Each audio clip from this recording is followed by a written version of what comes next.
Student limit fit का chapter आप देख रहे हैं, ये हम आज अध्ययन करेंगे। असल में कैसे आपको पढ़ना है वो मैं आपको समझा देता हूँ इस वीडियो के भांति। इस वीडियो से जैसे ये इंट्रोडक्शन लिखा हुआ है, इस इंट्रोडक्शन को पढ़ना हमारे लिए बहुत ही ज़रूरी है। ये इंट्रोडक्शन में कहता है कि उपकरण या मशीन भिन्न भिन्न प्रकार के पुर्जों की आवश्यकता होती है बनाने के लिए। मशीन अगर बनाओगे या कोई उपकरण बनाओगे, बहुत सारे पार्ट्स की ज़रूरत होगी। जिन पार्ट को जोड़कर मशीन बनाई जाती है या उपकरण बनाया जाता है, इन पार्ट्स को जोड़ने की जो विधि है वो असेंबलिंग या एक तरीके की फिटिंग कहलाती है। परंतु असेंबलिंग कहलाती है वैसे ये, परंतु कभी कभी ये पुर्जे फिट नहीं होते। इन्हें मशीन द्वारा फाइलिंग करने की आवश्यकता होती है। फलस्वरूप पुर्जों को असेंबल करने में अधिक समय लगता है। इसलिए अति आवश्यक है कि पुर्जा परिशुद्धता से बनाया जाए। जब कभी मशीन खराब हो या घिसे हुए पार्ट को बदलना पड़े तो उसके स्थान पर कंपनी द्वारा बनाया गया नया पुर्जा बिना मशीनिंग क्रिया के फिट हो सके और मशीन पहले की तरह कार्य कर सके। इसके लिए हमें क्या ज़रूरत पड़ती है कि हमें ऐसे पार्ट के ऐसे होने की गुण की आवश्यकता पड़ती है जिसे हम इंटरचेंजेबिलिटी कहते हैं। मतलब कि जो पार्ट खराब हुआ है, घिसे और टूटा हुआ पार्ट है, वो आसानी से बदला जा सके। इसी चीज़ को हम इंटरचेंजेबिलिटी कहते हैं। इसके लिए एक्यूरेसी और इंटरचेंजेबल और मास प्रोडक्शन में बने पार्ट्स की कीमत कम हो जाती है। ठीक है, पार्ट्स आसानी से जोड़े जा सकते हैं, असेंबल किए जा सकते हैं, जिसके फलस्वरूप मशीन की कीमत भी कम हो जाती है। अब बात आती है मास प्रोडक्शन की। मास प्रोडक्शन क्या है? बहुत अधिक मात्रा में जो कारीगर द्वारा बोल्ट या नट या कोई चीज़ बनाई जाती है उसे हम मास प्रोडक्शन कहते हैं। ठीक है ना। मास प्रोडक्शन जैसे एक बोल्ट मेरे हाथ में है, ये छोटा भी बोल्ट ले लीजिए। ठीक है ना, इसको हम मास प्रोडक्शन में बनाते हैं। ये कई जगह यूज़ होता है। ठीक है ना, ये ऐसे ऐसे मास प्रोडक्शन में ये एक से ज़्यादा अगर बनाएंगे हम तो इसको मास प्रोडक्शन कहेंगे। ये भी मास प्रोडक्शन में बनता है स्क्रू। तो ये ऐसे ऐसे चीज़ें जो मास प्रोडक्शन होता है, जिनका यानी कि बहुत अधिक मात्रा में बनाई जाती हैं। आप ये ले लीजिए और दो एग्जांपल मैं लेता हूँ। ये एग्जांपल लेता हूँ। ये तो आप फिटिंग देख रहे हैं, ये पाइप फिटिंग में, टंकी के फिटिंग में काम आती है। ठीक है, वाटर सप्लाई या वाटर सप्लाई में मोस्टली। तो ये एक फिक्स माप की बनाई जाती है। और ये एमसीबी देख रहे हैं जो कि इलेक्ट्रिकल में यूज़ होती है। ये भी मास प्रोडक्शन में बहुत सारी संख्या में बनाई जाती है और सब लोग इसको खरीदते हैं। अब बात आती है कि मास प्रोडक्शन के बाद मास प्रोडक्शन का हमें क्या फ़ायदा है। ये क्या कहता है कि पर उस मास प्रोडक्शन में हमें कौन कौन सी चीज़ का ध्यान रखना होता है। परिशुद्ध मान होना चाहिए, फिनिश का प्रकार और उसकी परिशुद्धता होनी चाहिए, बने हुए पार्ट में इंटरचेंजेबल होना चाहिए। मास प्रोडक्शन के जो लाभ है वो ये है, कम समय में अधिक उत्पादन होता है, स्पेयर पार्ट आसानी से मिल जाते हैं और पार्ट सस्ते बनते हैं। बहुत ज़्यादा मात्रा में बनाते हैं तो सस्ते ही बनेंगे, थोक में बनेंगे। यानी कि डिसएडवांटेज, थोड़ा सा डिसएडवांटेज भी है कि विशेष प्रकार की मशीनों की आवश्यकता पड़ती है। जिग और फिक्सर की आवश्यकता भी पड़ती है। सूक्ष्म मापी यंत्रों के स्थान पर गेजों की आवश्यकता पड़ती है। यानी कि हम बहुत सारे बोल्ट बना रहे हैं लेकिन उन्हें बार बार हमें चेक तो करना पड़ेगा। ठीक है ना। तो ये है सारी चीज़ें। सूक्ष्म माप शुरू में खर्चे बढ़ जाते। शुरू में हमें ऐसे पूरा एक मशीन लगानी पड़ती मास प्रोडक्शन के लिए, लेकिन वो इतनी ज़्यादा ऐसी कोई प्रॉब्लम वाली बात नहीं। तो मास प्रोडक्शन एक अच्छी प्रोडक्शन की विधि है, इसमें कोई दो राय नहीं है। अब बात आती है असेंबलिंग की। असेंबलिंग में होता है हमारा एक मिनट में इसको, ये देखो,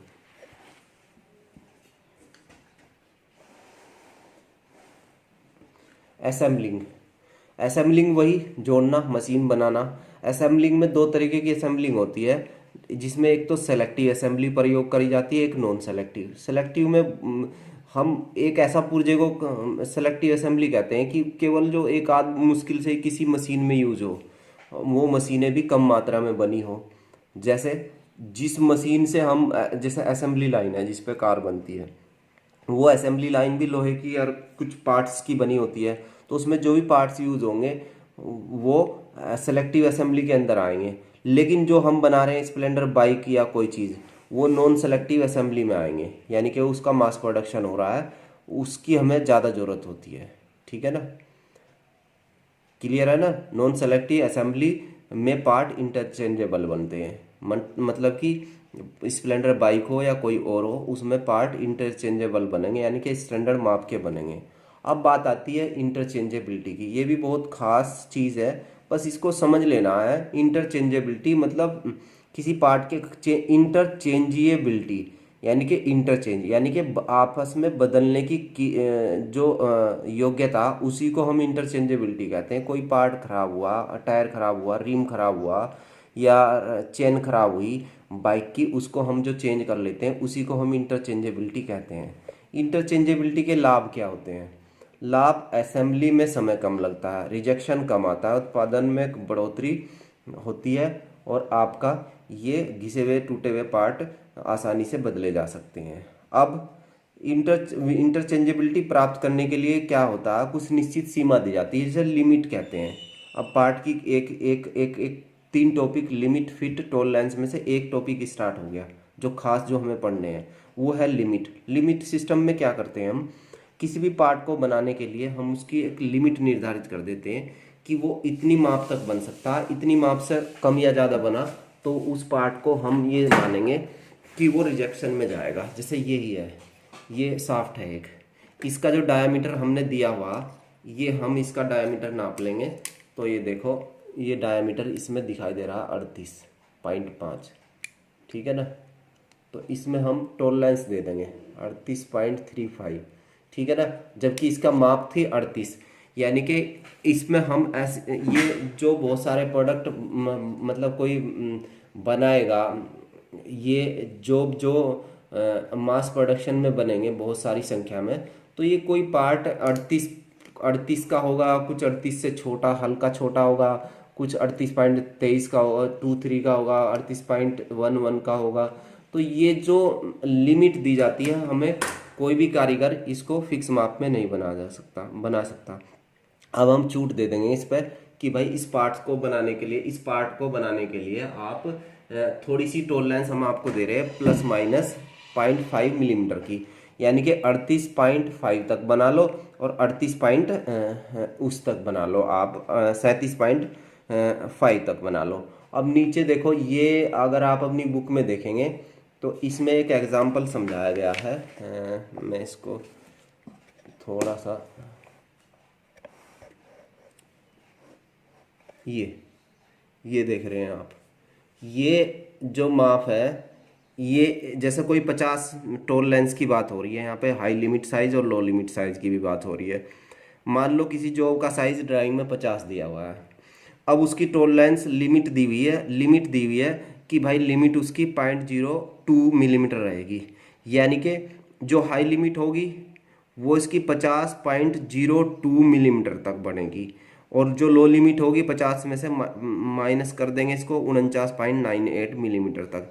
इसके बीच के जो पार्ट होंगे 49.98, 49.99, 50 और 50.01, 50.02 सभी जो सही माने जाएंगे, और ये हमारे लिमिट साइज के अंदर ही है, उस सीमा के अंदर ही है, इसे ही हम ये लिमिट सिस्टम कहते हैं। अब बात आती है यूनिलेटरल और बाइलेटरल, उसकी आपका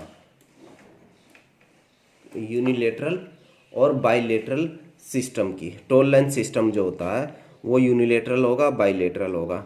यूनिलेटरल और बाइलेटरल में क्या अंतर है? दोनों में एक ही तरफ दी जाती है, ये यूनिलेटरल एक तरफ दी जाएगी, बाइलेटरल दोनों तरफ दी जाएगी। यूनिलेटरल टॉलरेंस केवल एक ही ओर प्लस या माइनस में व्यक्त की जाती है, जबकि बाइलेटरल दोनों तरफ प्लस और माइनस दोनों में व्यक्त की जाती है। यूनिलेटरल सरफेस टॉलरेंस जो होती है, जैसे 25 का कोई साइज है, 25 व्यास का कोई पार्ट है, अब 25 में हम 25 पॉइंट, इसमें प्लस दी हुई 0.3 मिलीमीटर इसकी टॉलरेंस, तो ये 25.03 तक बन सकते हैं। 25.02 भी एक्सेप्ट होगा, 25.01 भी, और 25 भी, ये एक्सेप्टेबल होगा। बाइलेटरल में दोनों तरफ होगी। 25.05 में 0.04 की तो ऊपर लिमिट रख दी, यानी कि 0.04 मिलीमीटर और बड़ा बन सकता है 25 से, और 0.03 छोटा भी बन सकता है, ये भी एक लिमिट दे दी। तो ये लिमिट होगी आपकी कौन सी, आपकी बाई लेटरल, ठीक है ना। अब मौलिक टॉलरेंस, फंडामेंटल टॉलरेंस क्या होती है, इंडियन स्टैंडर्ड सिस्टम, ये वर्ड याद रखेंगे जो मैंने हाईलाइट किए हुए हैं। इंडियन स्टैंडर्ड के सिस्टम के अंदर, इसे IS सिस्टम बोलते हैं, 500 मिलीमीटर व्यास तक की शाफ्ट और होल में फिट के लिए 18 मौलिक फंडामेंटल टॉलरेंस श्रेणियाँ होती है। टॉलरेंस की भी ये श्रेणियाँ होती है, 18 श्रेणियाँ, ठीक है ना। 500 मिलीमीटर व्यास की साइज की, इससे ऊपर तो शाफ्ट मुश्किल से ही मिलती है, ये आप ध्यान रखें। अब जैसे ये आप देखें टॉलरेंस साइज, टॉलरेंस साइज दिया हुआ 5H7, इस H का सीधा सीधा मतलब ये समझा कर है कि ये होल है, कैपिटल में अगर ये होगा तो ये होल होगा, और 5H स्मॉल h लिखा हुआ तो ये होगी शाफ्ट। ये बड़ा ध्यान रखने वाली बात है। अब आगे की बात आती है कि होल का बेसिक साइज, इसका मतलब ये हुआ कि 50 मिलीमीटर व्यास है, ठीक है ना। अब इसका क्या है, फंडामेंटल डेविएशन H से व्यक्त किया गया है, और टॉलरेंस आपकी की ग्रेड है 7, ठीक है ना। तो ये हो गया, ये असल में 50 है, यहाँ पे इसने छोड़ा हुआ, ये 50 है, 550H7, देखो ये नीचे भी दिया हुआ 550H7, ठीक है ना। तो हमें इसमें ध्यान रखना है। और ये देखो नीचे शाफ्ट के लिए इसने बहुत ही अच्छा एग्जाम्पल दिया है, शाफ्ट के लिए इसने एग्जाम्पल दिया है स्मॉल स्मॉल ई, स्मॉल लेटर शाफ्ट के टॉलरेंस को टॉलरेंस या डेविएशन, फंडामेंटल डेविएशन को व्यक्त करेंगे, और इस कैपिटल लेटर वाले, आपके कैपिटल लेटर वाले होल, H होल, यानी कि बड़ा होल हमेशा होता है, तो इसलिए H कैपिटल होल के लिए दिया गया और स्मॉल दिया गया इसके लिए। अब जैसे इसमें शाफ्ट का साइज, बेसिक साइज शाफ्ट के लिए स्मॉल ई है, 50 मिलीमीटर तो उसका डाया है। ई शब्द फंडामेंटल डेविएशन को व्यक्त कर रहा है, और ये आपका टॉलरेंस ग्रेड है इसकी 8 number. Tolerance zone, tolerance zone वो जोन होता है जिसमें जिसके अंदर वो पार्ट बना होता है, यानी कि हाई लिमिट और लो लिमिट के अंतर को ही हम टॉलरेंस जोन कहते हैं, ठीक है। टॉलरेंस जोन के माप में बना कोई साइज का जॉब सही होगा, टॉलरेंस जोन के अंदर जो बना होगा वो सही माना जाएगा। अब एक इससे बड़ी चीज़ आती है अगली, टॉलरेंस तो होगी हमारी, अब आती है हमारी आपकी अलाउंस। अलाउंस मतलब अलाउंसेस, क्या क्या अलाउंसेस होते हैं, अलाउंसेस मतलब एक तरीके की छूट। दो पार्ट को जब हम फिट करते हैं तो उनमें उनके साइज में जो अंतर होता है, दो पार्ट के लिए टॉलरेंस एक पार्ट के लिए, और अलाउंसेस दो पार्ट के लिए कंसिडरेशन किया जाता है। मतलब इसका कॉन्सेप्ट निकल के, दो पार्ट जब फिट करते हैं तभी अलाउंस की बात होती है। दोनों के बीच हम जानबूझ के जो अंतर रखते हैं उसी को हम टॉलरेंस कहते हैं, ओ सॉरी अलाउंस कहते हैं। अलाउंस क्या होता है, होल के अधिकतम साइज और शाफ्ट के न्यूनतम साइज, शाफ्ट का न्यूनतम साइज, और ये ध्यान रखें होल का अधिकतम माप का जो अंतर होता है वो क्या कहलाता है, अलाउंसेस कहलाता है। The gap between two mating parts is called allowance, the permissible difference in two mating parts, matching मतलब मैटिंग पार्ट्स जो मिलने वाले पार्ट है, जो फिट करने वाले पार्ट है, to obtain a certain type of fit is called allowance. इससे अलग अलग टाइप की फिट हमें मिलती है। इसमें अलाउंस, अधिकतम अलाउंस बहुत इंपॉर्टेंट है, और मिनिमम अलाउंस। अधिकतम अलाउंस शाफ्ट के सबसे बड़े साइज, शाफ्ट के सबसे बड़े माप, किसी सुराख के सबसे बड़े माप और शाफ्ट के सबसे छोटे माप के अंतर को हम क्या कहते हैं, मिनिमम अलाउंस कहते हैं, ठीक है।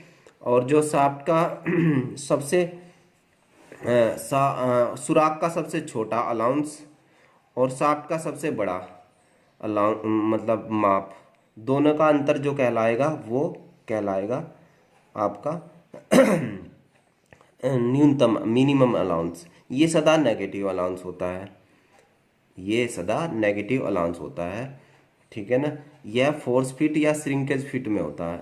मिनिमम अलाउंस कहाँ होगा, सबसे कम से कम ये होगा आपका ट्रांजिशन फिट या फोर्स फिट या श्रिंकेज फिट में। उसमें क्या होता है, शाफ्ट का साइज बहुत ज़्यादा मतलब क्या होता है, होल के साइज से थोड़ा बड़ा होता है, होल का साइज छोटा होता है, तो इसलिए ये हमेशा नेगेटिव होता है। ठीक है ना, तो ये हम ध्यान रखेंगे। कुछ एग्जाम्पल भी दिए गए हैं। छिद्र का एग्जाम्पल लेके 25.09 है, 25.075 है छिद्र का न्यूनतम साइज। ठीक है, छिद्र का अधिकतम हो गया, न्यूनतम हो गया।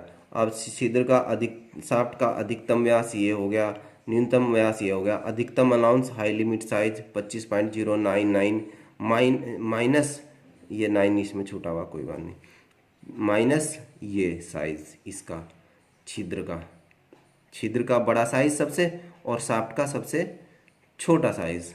ठीक है ना, सबसे छोटा साइज क्या है 25.05, तो ये जो इसकी अलाउंस आ गई 0.049 मिलीमीटर होगी, ये आप पढ़ लेंगे। मिनिमम अलाउंस का एग्जांपल ये दिया गया, छिद्र का व्यास है 30.050 और न्यूनतम छिद्र का व्यास है 30.040। देखो शाफ्ट इससे थोड़ा बड़ी है, ये आ रही है इसमें, चलो शाफ्ट इसमें थोड़ा सा बड़ी है, शाफ्ट इसमें 30.89 की है, और इसमें शाफ्ट का न्यूनतम व्यास 30.075 है। तो जब हम इसको घटाएंगे तो न्यूनतम अलाउंस इसकी माइनस में आएगी। देखो ये माइनस में आई ना, तो ये होगी माइनस 0.049, यानी कि हमने इस शाफ्ट को अलाउंस दी है। ठीक है ना, तो ये 16 मिनट की आपका लेक्चर हो गया, इसमें सारा कुछ हमने कवर किया काफ़ी। फिर भी चलिए, ये आपके बुक के अकॉर्डिंग है। टॉलरेंस और अलाउंस में अंतर, टॉलरेंस और अलाउंस में अंतर हमें यदि पता रहेगा तो हम थोड़ा सा माइंड में रखेंगे। किसी भी पार्ट के अधिकतम और न्यूनतम स्वीकृति माप के अंतर को हम क्या कहते हैं, यानी कि हाई लिमिट और लो लिमिट किसी पार्ट एक जॉब को हम टॉलरेंस कहते हैं। ये अगला है अलाउंस होता किसी भी प्रकार की फिट प्राप्त करने के लिए, फिटिंग से संबंधित है, फिट से संबंधित है। अधिकतम होल का व्यास और न्यूनतम शाफ्ट और होल के न्यूनतम अंतर को हम अलाउंस कहते हैं। शाफ्ट की अधिकतम और सुराख की न्यूनतम माप को हम अलाउंस कहते हैं। ठीक है, अब टॉलरेंस प्राय नॉमिनल या बेसिक साइज पर आधारित होती है। टॉलरेंस जो होती है आपकी, और ये क्या होती है, ये फिट के प्रकार पर आधारित होती है। ये नेगेटिव भी हो सकती है, पॉजिटिव भी हो सकती है, जबकि टॉलरेंस हमेशा पॉजिटिव होती है। ठीक है, यह एक ही जॉब के अलग अलग मापों पर भिन्न भिन्न हो सकती है, एक ही जॉब पे। और ये क्या होती है दूसरे वाली, ये परमिसिबल छूट है और ये एक्चुअल छूट है। ये तो परमिसिबल छूट है कि इतनी हम दे सकते हैं, ये एक्चुअल छूट है जो कारीगर द्वारा बना के साफ जॉब निकलता है उसके लिए। अब अगली बात आती है लिमिट की। लिमिट का तो मैंने कई बार आपको समझा दिया, हाई लिमिट लो लिमिट, इसको आप समझ ले। ये आपका इसका जो बेसिक साइज है, इसकी एक जीरो लाइन मानी जाती है, टॉलरेंस, जीरो टॉलरेंस जोन। उससे ऊपर आपकी होल की लिमिट दिखाई गई है, और इसमें नीचे शाफ्ट की लिमिट दिखाई गई। Low limit size, high limit size मैंने पहले ही एक्सप्लेन कर चुका हूँ आपको। बेसिक साइज से जितना अधिक छूट दी जाती है उसे हम मैक्सिमम लिमिट कहते हैं, और बेसिक साइज से जितना कम स्वीकृत छूट दी जाती है किसी पार्ट के लिए उसको हम लो लिमिट साइज कहते हैं। हाई लिमिट लो लिमिट भी हो गया। एग्जाम्पल हम पढ़ लेंगे। एग्जाम्पल, अगर कोई 50 का साइज है और उस पर लिमिट दे रखी है 0.02, तो इसकी हाई लिमिट इसे जोड़ के प्राप्त होगी 50.02 मिलीमीटर का, ये हाई लिमिट है इसकी। अब कुछ आपकी परिभाषाएं हैं इसी चैप्टर में। ठीक है ना, इसी चैप्टर में इसकी कुछ परिभाषाएं हैं, इनको हम पढ़ लेंगे। ये देखो, माप क्या होती है, लंबाई चौड़ाई व्यक्त की जाती है, ये तो माप कहलाती है। बेसिक साइज क्या होता है, बेसिक साइज होता है आपका जो हमें इंजीनियर द्वारा दिया जाता है, इसे हम नॉमिनल साइज भी कहते हैं, ओरिजिनल साइज भी कहते हैं, थ्योरेटिकल भी साइज कहते हैं। एक होता है जॉब, जब हम बना लेता कोई कारीगर, और वो वास्तविक माप वो जो प्राप्त होती है वो उसकी एक्चुअल माप कहलाती है। माप की लिमिट, हाई लिमिट, लो लिमिट, अधिकतम मैक्सिमम साइज, वो हाई लिमिट साइज जो होता है उसी हम मैक्सिमम लिमिट साइज कहते हैं। न्यूनतम लिमिट साइज वो दिया गया है, ठीक है ना। छिद्र, होल किसी भी वर्गाकार टाइप का हो सकता है, कैसा भी हो सकता है। छड़ को हम BIS सिस्टम में कोई वो वर्गाकार भी हो सकती है, वो गोल भी हो सकती है, उसे हम शाफ्ट कहते हैं। अब ये जो डायग्राम दिया गया है, इस डायग्राम को स्टूडेंट बना लेंगे। इस डायग्राम में सारी चीज़ें दी गई, मैक्सिमम डाया, मिनिमम डाया कैसे होता है, होल का deviation, lower deviation, upper deviation. Lower deviation hole के लिए वो साइज होगा कि जीरो लाइन, होल की जो बेसिक साइज है उससे हम होल कितना छोटा बनना है, वो उसका लोअर डेविएशन है। होल कितना छोटा बनना है। अपर डेविएशन कि होल कितना बड़ा बनना है, क्योंकि होल तो बड़ा बनेगा तो अपर डेविएशन होगा उसका, ठीक है। इसी तरीके से शाफ्ट का है। शाफ्ट के लिए शाफ्ट कितनी जीरो लाइन से बड़ी है उसको हम अपर डेविएशन कहेंगे, और कितनी जीरो लाइन से छोटी शाफ्ट है तो उसको हम लोअर डेविएशन कहेंगे। शाफ्ट के केस में लोअर डेविएशन ज़्यादा होता है, और आपके होल के केस में अपर डेविएशन ज़्यादा होता है, ठीक है ना। डेविएशन किसी भी जॉब की वास्तविक माप और बेसिक माप का जो बीजगणितीय अंतर होता है उसे हम बेसिक डेविएशन या विचलन कहते हैं। कोई मतलब विचलन मतलब अपनी चीज़ अपनी एक्चुअल माप से हटना, उसी को हम विचलन कहते हैं। अपर डेविएशन, लोअर डेविएशन, इसको भी आप समझ लेंगे। अब बात आती है न्यूनतम लोअर डेविएशन।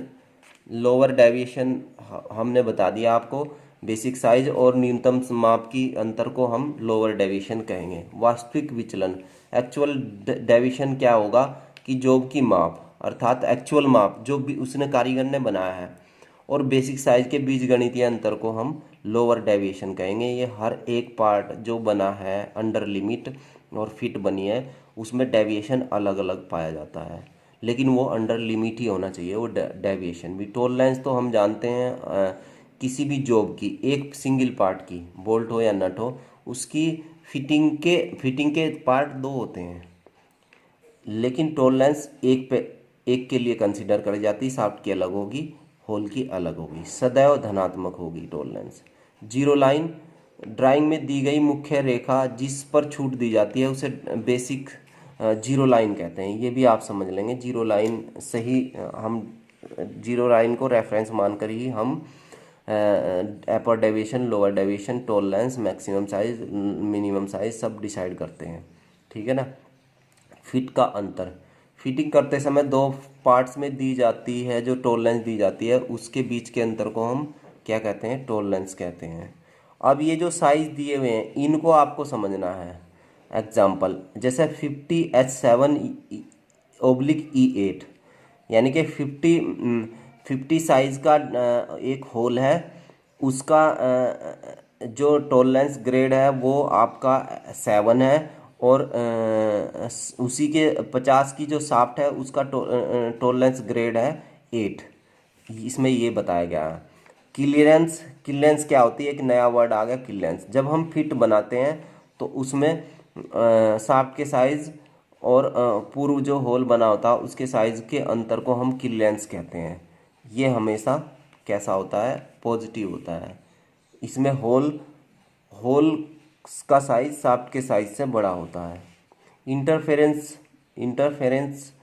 फिटिंग से पूर्व होल तथा शाफ्ट के साइज के अंतर को इंटरफेरेंस कहते हैं। इसमें होल का साइज छोटा होता है जबकि शाफ्ट का साइज बड़ा होता है। इसमें जो इंटरफेरेंस होती है हमेशा नेगेटिव होती है, ये आप ध्यान रखेंगे, ठीक है ना। अब इंटरनेशनल स्टैंडर्ड में हम क्या करते हैं कि उसमें होल को हमेशा हम कैपिटल H से डिनोट करते हैं, शाफ्ट को हमेशा ES से डिनोट करते हैं, स्मॉल लेटर से डिनोट करते हैं। ये डेविएशन वही है विचलन, जीरो लाइन से कोई पार्ट कितना हटा हुआ है, ठीक है, ये समझ लेंगे। ये जो जो माप दी गई है ये माइक्रोन में दी गई, किसका कितना होगा यहाँ पर देखो, जीरो लाइन बेसिक साइज दिया हुआ। बेसिक साइज में ये मान के चलो, यहाँ पर कुछ जगह तो यहाँ पर जे और के आसपास हमें जो टॉलरेंस है, जो डेविएशन है, वो कम से कम है। अब अगला टॉपिक है हमारा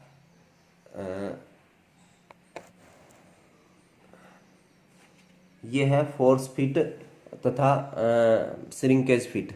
फोर्स फिट वही है, एक तरीके की इंटरफेरेंस फिट है, जो कि हाइड्रोलिक दबाव या अधिक शक्ति लगाकर फिट की जाती है दो पार्ट को, है ना।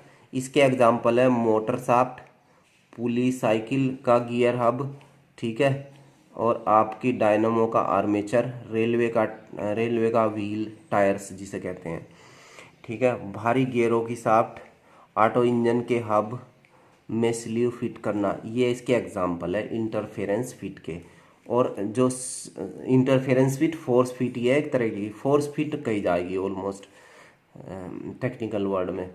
श्रिंकेज फिट बैलगाड़ी का पहिए पर लोहे का रिंग चढ़ना और रेलगाड़ियों के पहिए को शाफ्ट पर चढ़ाना, यानी कि गर्म करके इसमें होल के साइज को थोड़ा सा छोटा, होल के साइज को शाफ्ट की अपेक्षा कम कम माप में रखा जाता है, फिर गर्म करते हैं इसको और फिर इसको हम इसमें फिट कर देते हैं, ठीक है ना, गर्म करते हैं इसको, श्रिंकेज।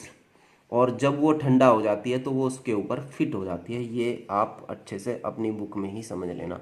फंडामेंटल विचलन, विचलन मतलब डेविएशन, विचलित हो गया, जैसे अपने मार्ग से विचलित हो गया, यानी कि कोई अपनी बेसिक माप से कितना डेविएट है कोई चीज़, उसको हम कहेंगे फंडामेंटल विचलन। BIS के अकॉर्डिंग ये होल के लिए ABCD Z तक अक्षरों तक प्रयोग किया जाता है, जबकि ILOQW प्रयोग नहीं किए जाते।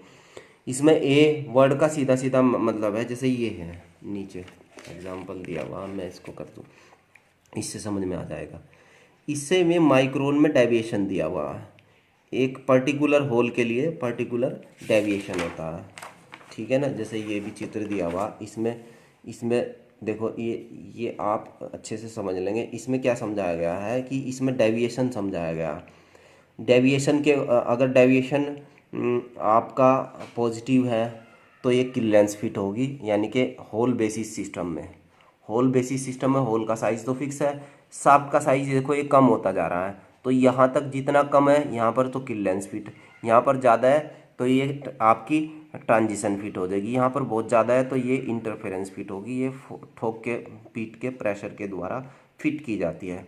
अब मूलभूत फंडामेंटल टॉलरेंस के लिए भी एक आपकी वो दी हुई है, कुल मिला के एक सारणी दी हुई है, उससे समझ में आता है कि फंडामेंटल टॉलरेंस क्या होती है। जैसे ये टेबल है, इसमें दिया हुआ है, यहाँ पर इस टेबल को आप पढ़ने का तरीका थोड़ा सा समझ लेंगे। ये तो शाफ्ट के साइज दिए हुए हैं, 1 मिलीमीटर, 2 मिलीमीटर, 3 मिलीमीटर, 500 मिलीमीटर तक शाफ्ट के साइज हैं। अब इधर ये इस ग्रेड में आपकी माइक्रोन में छूट दी गई है।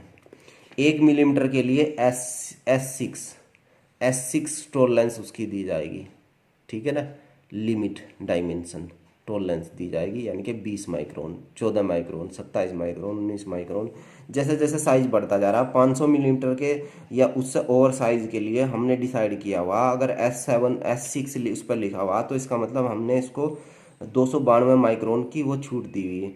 R6 लिखा हुआ स्मॉल है तो यानी कि शाफ्ट के ऊपर हमने 172 वो दी हुई, क्या आपकी छूट। ये तो आपकी किसके लिए है, आपकी शाफ्ट के लिए।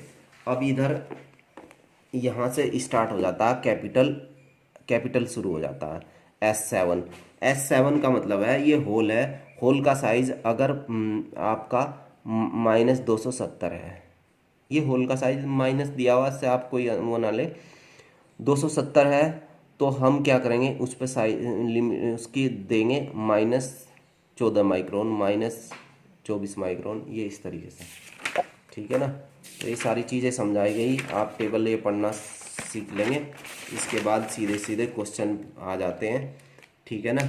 तो ये पूरा चैप्टर आपका 30 मिनट के अंदर पूरा हो गया। तो स्टूडेंट, ये मैंने लिमिट, फिट और टॉलरेंस का चैप्टर आप ही की बुक से हर एक टॉपिक पर हाइलाइटर या पेंसिल की सहायता से एक एक टॉपिक को समझाया है। इसी प्रकार से आप इस टॉपिक को पढ़ेंगे। Thank you very much. DBS Delhi ITI की तरफ से ये वीडियो जारी किया जा रहा है।